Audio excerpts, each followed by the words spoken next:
हम देखिए आज आपका नया टॉपिक शुरू हो रहा है। हमने पिछली कक्षाओं में शक्ति सत्ता वैधता के बारे में पढ़ा था कि शक्ति सत्ता वैधता में क्या अंतर है और इन तीनों ही अवधारणाओं का अलग अलग हमने अर्थ, परिभाषा, विशेषताएं, इन तीनों में अंतर और इनका पारस्परिक संबंध पढ़ा था। आज आपका टॉपिक है राजनीतिक व्यवस्था की अवधारणा। तो देखिए आपका नया टॉपिक आज से स्टार्ट हो रहा है, वो है राजनीतिक व्यवस्था की अवधारणा। तो देखिए समाज में अनेक व्यवस्थाएं हैं, जैसे कि सामाजिक व्यवस्था, आर्थिक व्यवस्था, धार्मिक व्यवस्था, सांस्कृतिक, राजनीतिक व्यवस्था। और जो राजनीतिक व्यवस्था है इन सभी व्यवस्थाओं में से एक उप व्यवस्था है। तो देखिए समाज में हम विभिन्न तरह की व्यवस्थाओं की बात मैंने आपको बताई, किस प्रकार से समाज में विविध तरह की व्यवस्थाएं हैं। उनमें से जो राजनीतिक व्यवस्था है वो क्या है? उप व्यवस्था है। तो राजनीतिक व्यवस्था एक समाज की अन्य व्यवस्थाओं में से उत्पन्न एक उप व्यवस्था है और इसका अध्ययन जो है राजनीति विज्ञान में बहुत ही महत्वपूर्ण रूप से किया जाता है। देखिए राजनीतिक विज्ञान में हम ये कहते हैं कि आधुनिक जो राजनीति विज्ञान के अध्ययन का दृष्टिकोण जो है उसमें हम ये देखते हैं कि आनुभविक अध्ययन की बात हम करते हैं। तो हम ये कहते हैं कि आधुनिक राजनीति विज्ञान में आधुनिक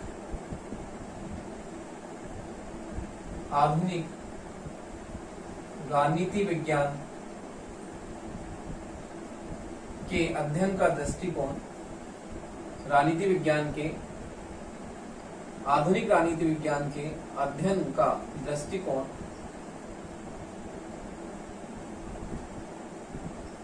आनुभविक अध्ययन पर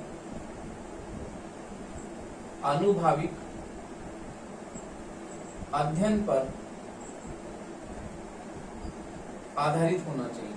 आनुभविक अध्ययन पर आधारित होना चाहिए। देखिए हम बात करते हैं कि राजनीति विज्ञान के आधुनिक राजनीति विज्ञान के अध्ययन का दृष्टिकोण आनुभविक अध्ययन पर आधारित है और राजनीतिक समाज में घटित होने वाली घटनाओं का अध्ययन यथार्थवादी दृष्टि से होना चाहिए। तो आनुभविक अध्ययन पद्धति पर होना चाहिए। देखिए अध्ययन पद्धति पर, आनुभविक अध्ययन पद्धति पर आधारित है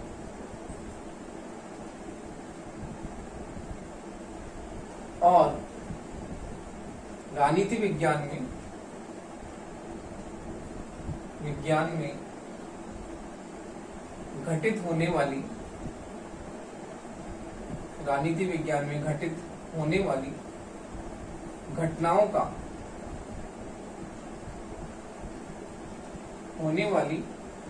का यथार्थवादी अध्ययन होना चाहिए। यथार्थवादी अध्ययन होना चाहिए। देखिए राजनीतिक व्यवस्था जो है वो समाज की अन्य व्यवस्थाओं में से उपजी एक उप व्यवस्था है और हम इसमें राजनीतिक जगत में होने वाली जो भी घटनाएं हैं उन घटनाओं का अध्ययन करते हैं हम राजनीति विज्ञान में। तो देखिए राजनीतिक व्यवस्था में राजनीतिक घटनाओं का अध्ययन तथ्यात्मक आधार पर किया जाता है और हम ये देखते हैं कि आधुनिक राजनीति विज्ञान के अध्ययन का दृष्टिकोण क्या है? अनुभविक अध्ययन पद्धति पर आधारित है, क्योंकि व्यवहारवादी क्रांति दूसरे महायुद्ध के बाद में हुई और इस क्रांति ने राजनीति विज्ञान में अनुभविक अध्ययन की शुरुआत की और अब राजनीति विज्ञान में अनुभविक अध्ययन पर आधारित ही अध्ययन होने लगा। अब अध्ययन को अधिक से अधिक वैज्ञानिक बनाने के लिए जो राजनीति शास्त्री हैं, राजनीति सिद्धांतकार हैं, उन्होंने महत्वपूर्ण प्रयास किए और उनके प्रयासों के द्वारा राजनीति विज्ञान एक विशुद्ध विज्ञान के रूप में स्थापित होने लगा। और अब राजनीति विज्ञान में जिस प्रकार से आदर्शवादी और मूल्यात्मक और नैतिकता पर आधारित जो दर्शन था उसके स्थान पर अब राजनीति में अब यथार्थवादी अध्ययन शुरू होने लगा। अब प्लेटो और सोक्रेटिस के समय, सोफिस्ट विचारकों के समय में जिस प्रकार से उस चिंतन में हम देखते हैं कि किस प्रकार मूल्य नैतिकता को ही राजनीति विज्ञान में महत्वपूर्ण स्थान दिया गया और सिद्धांत निर्माताओं ने उसी आधार पर अपने सिद्धांत प्रतिपादित किए। जैसे कि हम प्लेटो का चिंतन देखते हैं, प्लेटो में और सुकरात के चिंतन में हमें ये तत्व देखने को मिलते हैं। लेकिन व्यवहारवादी क्रांति के बाद में राजनीति विज्ञान में जो है अध्ययन, वैज्ञानिक अध्ययन पद्धति का समावेश हुआ और इसकी हम जो है चरम पराकाष्ठा देखते हैं अरस्तु के चिंतन में। अरस्तु के चिंतन में हम ये देखते हैं कि अरस्तु जो है उसके चिंतन में मुख्य रूप से आनुभविक अध्ययन पद्धति का उसने जो है श्री गणेश किया। इसलिए अरस्तु को हम राजनीति विज्ञान का जनक कहते हैं, उसे फादर ऑफ पॉलिटिक्स कहा जाता है, क्योंकि उसने जो है अपना अध्ययन तथ्यात्मक अध्ययन किया। अपने अध्ययन को उसने मूल्यों के स्थान पर उसने यथार्थवादी अध्ययन की शुरुआत की। उसने जिस प्रकार से उसने अपने सिद्धांत प्रतिपादित किए, जैसे कि उसने राजनीति विज्ञान में तुलनात्मक अध्ययन पद्धति की शुरुआत की और राजनीति विज्ञान में आनुभविक अध्ययन की पहल उसने की। तो देखिए अरस्तु भी जो है वो उसका महत्वपूर्ण योगदान है राजनीति विज्ञान में यथार्थवादी अध्ययन की शुरुआत की। और इस प्रकार हम ये देखते हैं कि अरस्तु ने अपने सिद्धांतों का निर्माण यथार्थवाद के आधार पर किया। जैसे कि उसने अपने क्रांति का सिद्धांत प्रतिपादित किया, उसने अपने संविधानों का वर्गीकरण का सिद्धांत प्रतिपादित किया। तो उसके चिंतन में हमें यथार्थवादी जो है वो उसका अध्ययन यथार्थवाद पर आधारित हम मानते हैं, उसका अध्ययन यथार्थवाद पर आधारित है। और उसने राजनीति विज्ञान में उस समय में उसने अनुभविक अध्ययन की शुरुआत की। तो देखिए इस प्रकार हम ये कहते हैं कि राजनीति विज्ञान में जो है वो किस प्रकार से व्यवस्थावादी दृष्टिकोण के लक्षण मौजूद हैं। तो देखिए इस प्रकार आधुनिक युग में राजनीति विज्ञान ने समाजशास्त्र से इस व्यवस्था को ग्रहण किया है। तो देखिए आधुनिक समय में, आधुनिक युग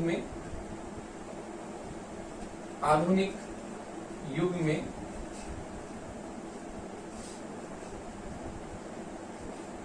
राजनीति शास्त्र ने समाजशास्त्र से व्यवस्था सिद्धांत को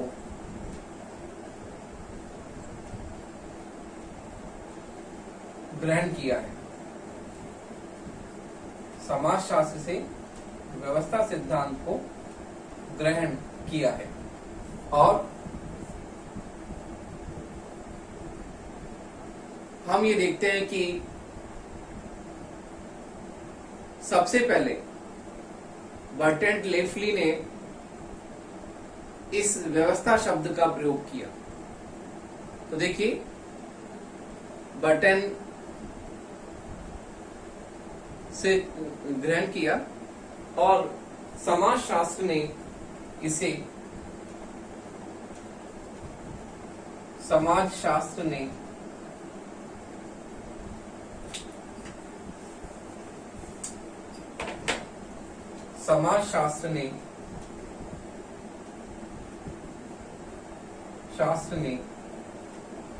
इसे जीव विज्ञान से से लिया। तो देखिए, सबसे पहले राजनीति शास्त्र ने आधुनिक युग में व्यवस्था सिद्धांत को समाजशास्त्र में ग्रहण किया, लेकिन समाजशास्त्र ने इसे जीव विज्ञान से लिया। तो देखिए, बर्टैंड लिफली बर्ट लेल्फी नाम के व्यक्ति, जो कि जिस प्राणी शास्त्र का अध्ययन जिसने किया, शरीर के अंगों की रचना के बारे में उसने अपना सिद्धांत प्रतिपादित किया। तो राजनीति शास्त्र ने समाजशास्त्र से ये व्यवस्था सिद्धांत लिया, लेकिन समाजशास्त्र ने इसे जीव विज्ञान से लिया। तो आधुनिक युग में इस व्यवस्था सिद्धांत का सबसे पहले प्रयोग किया बर्ट लेल्फी ने। तो देखिए, मैं आपको बताता हूं कि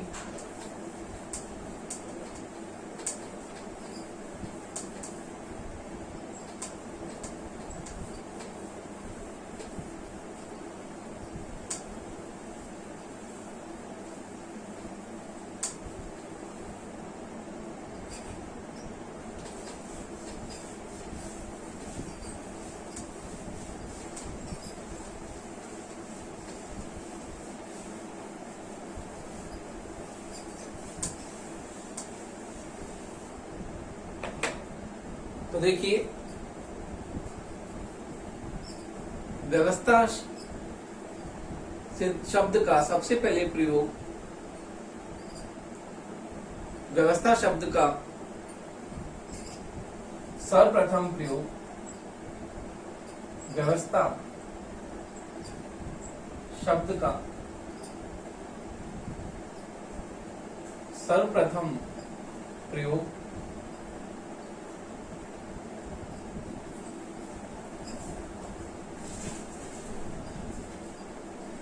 बर्ट लेल्फी ने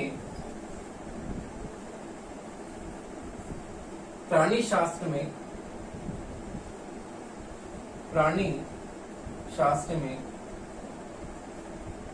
मानव शरीर के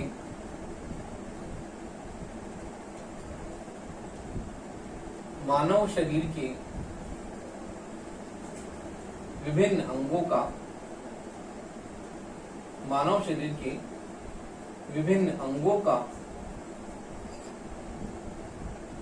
अध्ययन करते समय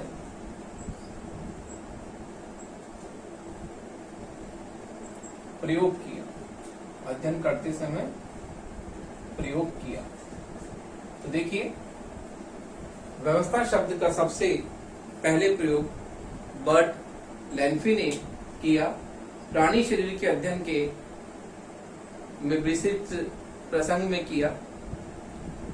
उसने प्राणी शरीर के अध्ययन के प्रसंग में, प्राणी शास्त्र में उसने इस शब्द का प्राणी शरीर के अध्ययन के प्रसंग में उसने इस शब्द का प्रयोग किया। तो सबसे पहले व्यवस्था सिद्धांत का प्रयोग बर्ट लेल्फी ने किया।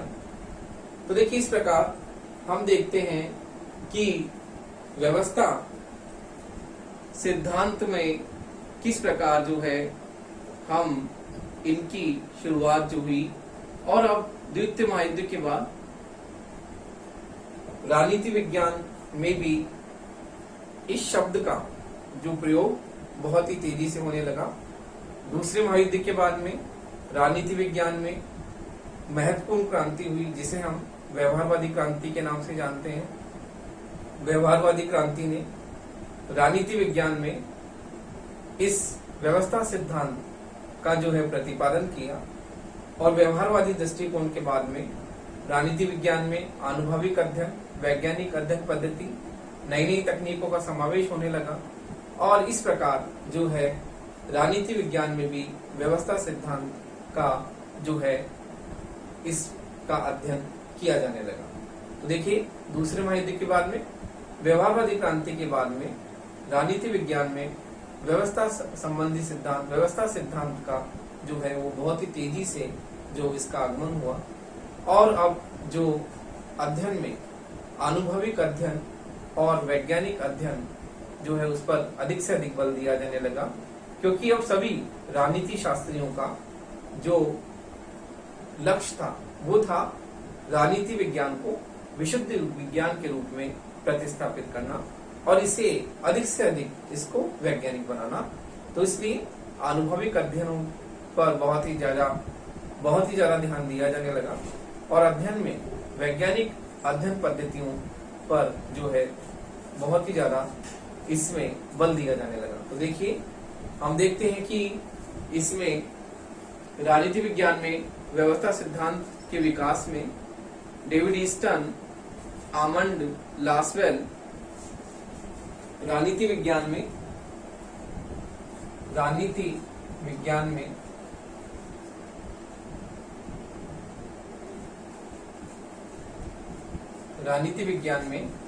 व्यवस्था सिद्धांत के प्रतिपादन में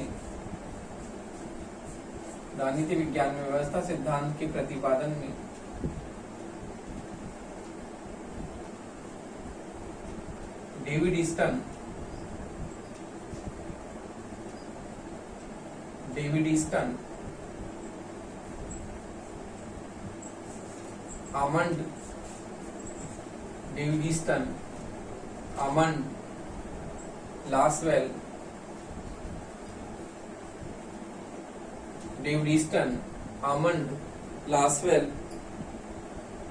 तथा मार्टिन कैप्लान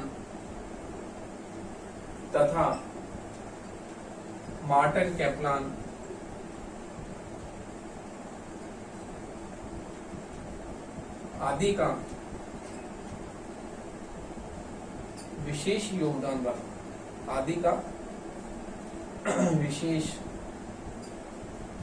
रहा।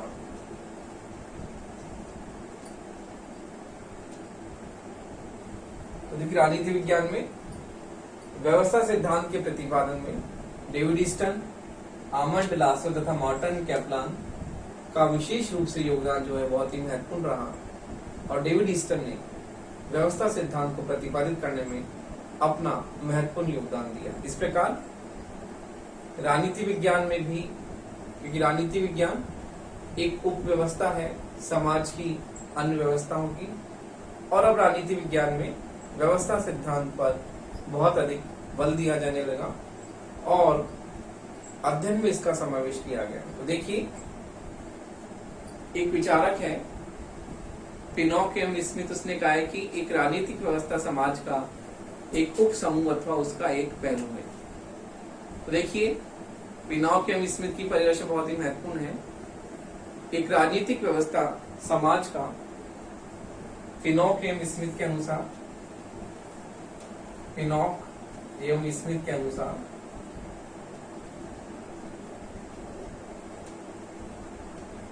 एक राजनीतिक व्यवस्था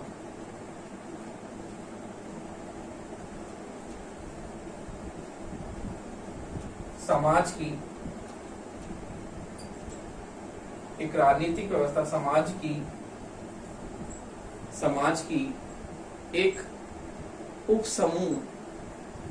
समूह अथवा उसका एक पहलू है। एक उप समूह अथवा उसका एक पहलू है।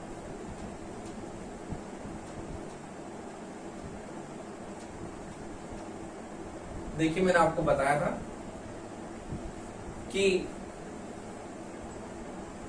राजनीतिक व्यवस्था जो है वो समाज की एक उप समूह अथवा एक उप व्यवस्था है, उसका एक पहलू है। तो सबसे पहले बर्टलेन्फी ने प्राणी शास्त्र के अध्ययन में व्यवस्था शब्द का सबसे पहले प्रयोग किया। फिर दूसरे महायुद्ध के बाद में राजनीति विज्ञान में भी व्यवस्था सिद्धांत की बात की जाने लगी और इसके योगदान में महत्वपूर्ण रूप से डेविड ईस्टन का हम नाम लेते हैं। डेविड ईस्टन ने व्यवस्था संबंधी सिद्धांत का प्रतिपादन जो है वो किया। तो देखिए, अब इसके बाद में हम देखते हैं कि किस प्रकार से व्यवस्था, उप व्यवस्था और सामाजिक व्यवस्था का अर्थ हम देखते हैं कि किस प्रकार से व्यवस्था, उप व्यवस्था एवं सामाजिक व्यवस्था का क्या अर्थ है। तो देखिए व्यवस्था, उपव्यवस्था एवं सामाजिक व्यवस्था का अर्थ हमें पहले समझना होगा।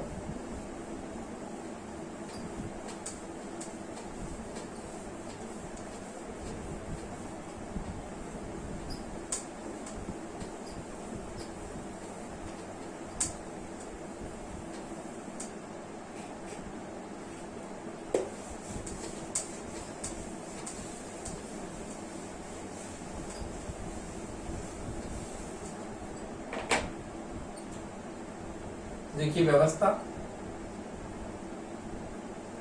उपव्यवस्था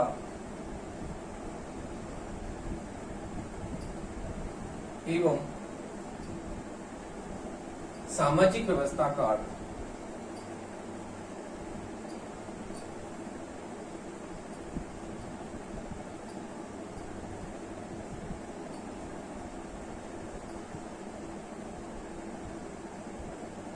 सामाजिक व्यवस्था का अर्थ, व्यक्ति की व्यवस्था, उपव्यवस्था एवं सामाजिक व्यवस्था का अर्थ हम देखते हैं। किस प्रकार से हम देखते हैं कि राजनीति विज्ञान के आधुनिक दृष्टिकोण के अनुसार जो राजनीतिक व्यवस्था है वो समाज की संपूर्ण व्यवस्था की क्या है, एक उपव्यवस्था है। तो देखिए समाज की संपूर्ण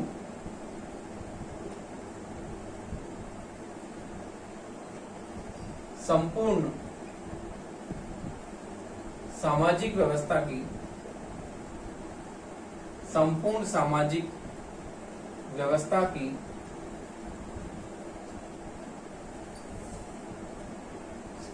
की एक उपव्यवस्था क्या है, राजनीतिक व्यवस्था। जैसा कि अभी हमने पिनॉक एवं स्मिथ की परिभाषा से ये स्पष्ट किया था कि समाज की जो विभिन्न व्यवस्थाएं हैं उन संपूर्ण सामाजिक व्यवस्थाओं में से राजनीतिक व्यवस्था जो है वो इसकी एक उपव्यवस्था है। समाज में अन्य व्यवस्थाएं शामिल हैं और राजनीतिक व्यवस्था जो है वो संपूर्ण सामाजिक व्यवस्था की एक प्रमुख उपव्यवस्था है। समाज में सामाजिक, धार्मिक, सामाजिक, धार्मिक, सांस्कृतिक, आर्थिक, अन्य कई सारी व्यवस्थाएं हैं और जो राजनीतिक व्यवस्था है वो क्या है, इसकी एक उपव्यवस्था है। तो समाज में संपूर्ण सामाजिक व्यवस्था की एक उपव्यवस्था के रूप में हम राजनीतिक व्यवस्था को मानते हैं कि राजनीतिक व्यवस्था संपूर्ण सामाजिक व्यवस्था की क्या है, एक उपव्यवस्था है। तो देखिए समाज में विभिन्न व्यवस्थाएं हैं और राजनीतिक व्यवस्था जो है वो इसकी एक उपव्यवस्था है। तो देखिए अब हम देखते हैं कि सामान्य व्यवस्था का अर्थ जो होता है वो होता है कि किसी भी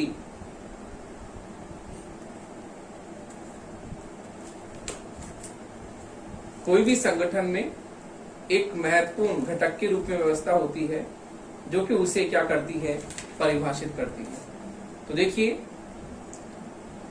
हम व्यवस्था जो के नाम पर हम देखते हैं कि व्यवस्था कि किसी भी संगठन में व्यवस्था जो होती है बहुत ही महत्वपूर्ण होती है और उसी पर ही जो हम उसे आधारित मानते हैं। तो देखिए हम समाज में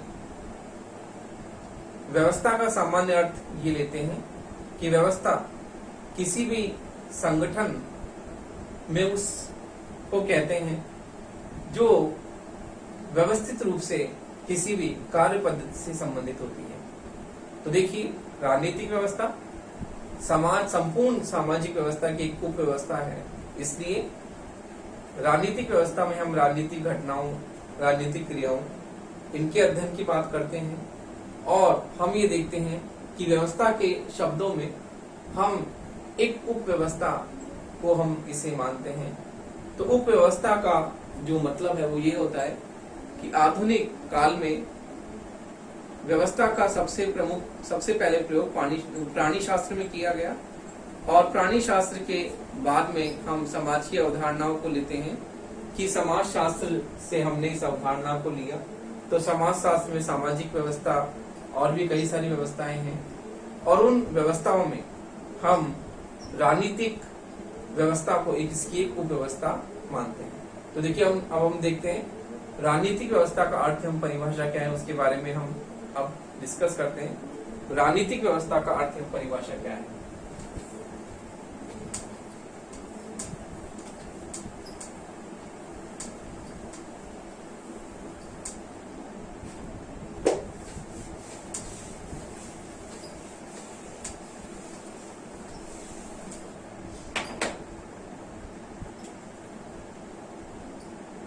देखिए राजनीतिक व्यवस्था का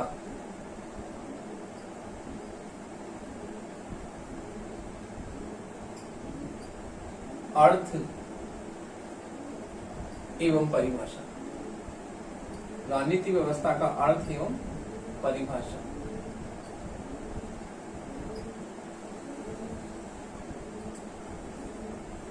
तो देखिए हमने ये देखा कि राजनीतिक व्यवस्था संपूर्ण सामाजिक व्यवस्था की एक उपव्यवस्था है, और अब हम राजनीतिक व्यवस्था के अर्थ एवं परिभाषा के बारे में देखते हैं कि परंपरागत राजनीतिक विज्ञान द्वारा जिसे राज्य एवं सरकार कहा गया, उसे ही आधुनिक राजनीतिक विज्ञान ने राजनीतिक व्यवस्था का नाम दिया। तो देखिए परंपरागत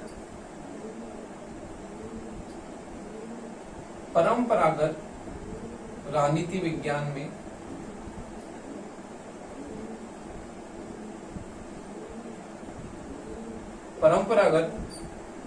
विज्ञान में राज्य एवं सरकार जिसे कहा गया, परंपरागत राजनीति विज्ञान में राज्य तथा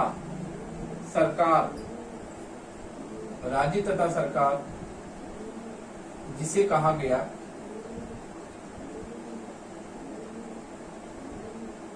आधुनिक समय में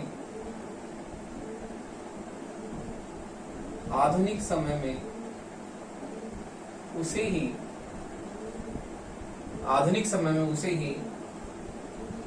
राजनीतिक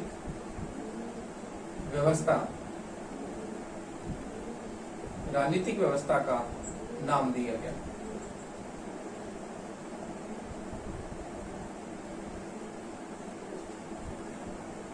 आधुनिक समय में उसे ही राजनीतिक व्यवस्था कहा गया। तो देखिए राजनीतिक व्यवस्था जो है हम बात करते हैं। तो देखिए परंपरागत राजनीति विज्ञान में राज्य और सरकार की हम बात करते हैं, लेकिन अब आधुनिक समय में क्योंकि राजनीतिक व्यवस्था समाज की एक उपव्यवस्था है, और इसका हमने देखा कि हमने प्राणी शास्त्र से इसे लिया, तो अब आधुनिक समय में राजनीतिक व्यवस्था इसे नाम दिया गया, क्योंकि अब राज्य और सरकार बहुत ही प्राचीन नाम हो गए थे। अब इसके स्थान पर अब आधुनिक समय में राजनीतिक व्यवस्था इसे नाम दिया गया। और हम देखते हैं कि तथ्यात्मक दृष्टि से भी देखते हैं कि राज्य और सरकार की जब हम बात करते हैं तो ये राजनीति विज्ञान को बहुत ही सीमित क्षेत्र में लेकर जाता है, क्योंकि आधुनिक दृष्टिकोण का जो है श्री गणेश हुआ राजनीति विज्ञान में। व्यवहारवादी क्रांति के बाद में राजनीति विज्ञान में आनुभविक अध्ययन की शुरुआत हुई, और अध्ययन को वैज्ञानिक बनाने पर अधिक से अधिक बल दिया जाने लगा। तो देखिए अब जो इसका नाम जो है राज्य सरकार के स्थान पर इसे राजनीतिक व्यवस्था के रूप में जाना जाने लगा। इसे नया नाम दिया गया, इसे राजनीतिक व्यवस्था के नाम से जो है अब जाना गया। तो देखिए अब राजनीतिक व्यवस्था जब इसे शब्द नाम दिया गया तो इसका क्षेत्र जो पहले सीमित था, संकुचित था, अब इसका क्षेत्र बहुत ही व्यापक हो गया, बहुत ही विस्तृत हो गया। तो हम देखते हैं कि राजनीतिक व्यवस्था के पदनाम से इसका जो क्षेत्र, जैसे परंपरागत राजनीति विज्ञान में हम देखते हैं कि इसका विषय क्षेत्र बहुत ही सीमित, क्योंकि केवल राज्य और सरकार की बात ही की जाती थी, शासन का मतलब राज्य और सरकार से लेते थे। लेकिन अब आधुनिक समय में अब राज्य और सरकार के स्थान पर इसे राजनीतिक व्यवस्था का नाम दिया गया। तो देखिए राजनीतिक व्यवस्था का नाम देने से जो इसका अध्ययन क्षेत्र है वो बहुत ही व्यापक हो गया और इसके अध्ययन में राज्य और सरकार के साथ साथ अन्य तत्वों को भी इसमें शामिल किया गया। तो देखिए राजनीतिक व्यवस्था जो है वो बहुत ही व्यापक अवधारणा है और इसमें राजनीतिक व्यवस्था की अवधारणा में राज्य और सरकार के अध्ययन के साथ साथ औपचारिक अध्ययन के साथ साथ देखिए राज्य एवं सरकार के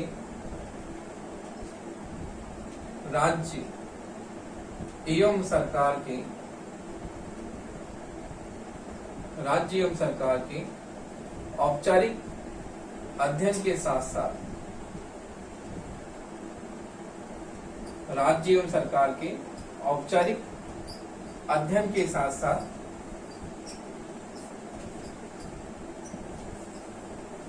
अनौपचारिक अध्ययन को भी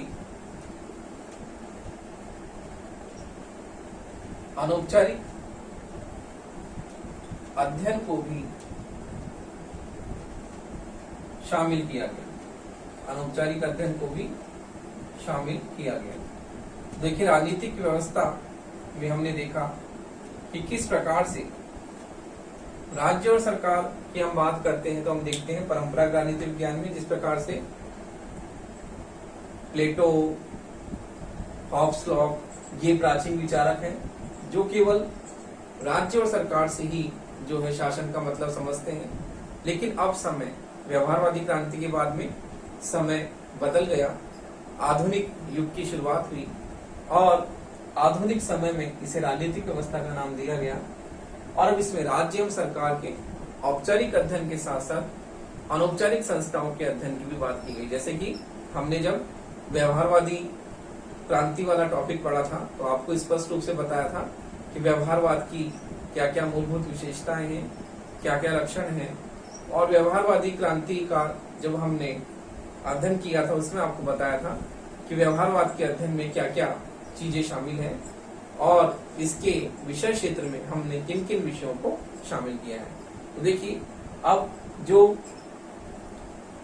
अध्ययन का स्वरूप बदलने लगा, अब अध्ययन में राज्य और सरकार जो कि बहुत ही पुरानी चीजें हो गई थी उनके स्थान पर अध्ययन में अनौपचारिक अध्ययन की शुरुआत की जाने लगी कि राज्य और सरकार केवल औपचारिक अध्ययन की बात करते हैं तो हम केवल राज्य और सरकार को शामिल करके अध्ययन को औपचारिकता देते हैं, जबकि औपचारिक के साथ साथ अनौपचारिक अध्ययन को भी अब इसमें शामिल किया जाने लगा। तो देखिए अनौपचारिक संस्थाओं में हम राज्य और सरकार के साथ साथ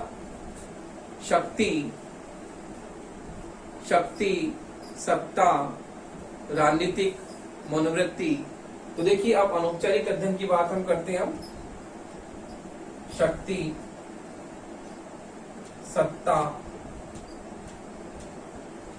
सत्ता, राजनीतिक मनोवृत्तियां, शक्ति, सत्ता, राजनीतिक मनोवृत्तियां, शक्ति, सत्ता, राजनीतिक मनोवृत्तियां तथा व्यक्तियों के पारस्परिक अंतःसंबंध तथा व्यक्तियों के पारस्परिक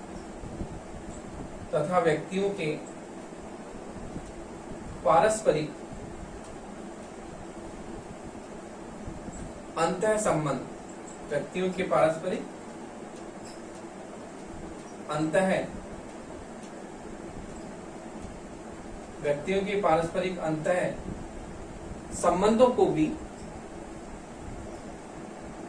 व्यक्तियों के पारस्परिक अंतः संबंधों को भी अध्ययन में शामिल किया गया।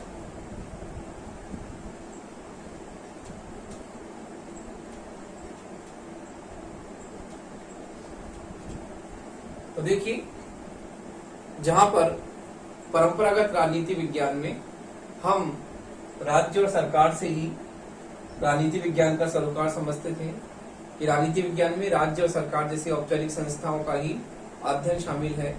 अब जब व्यवहारवादी क्रांति हुई, उसके बाद में हम देखते हैं कि राजनीति विज्ञान में राज्य और सरकार के साथ साथ औपचारिक अध्ययन के साथ साथ अनौपचारिक अध्ययन पर भी इसमें बल दिया जाने लगा।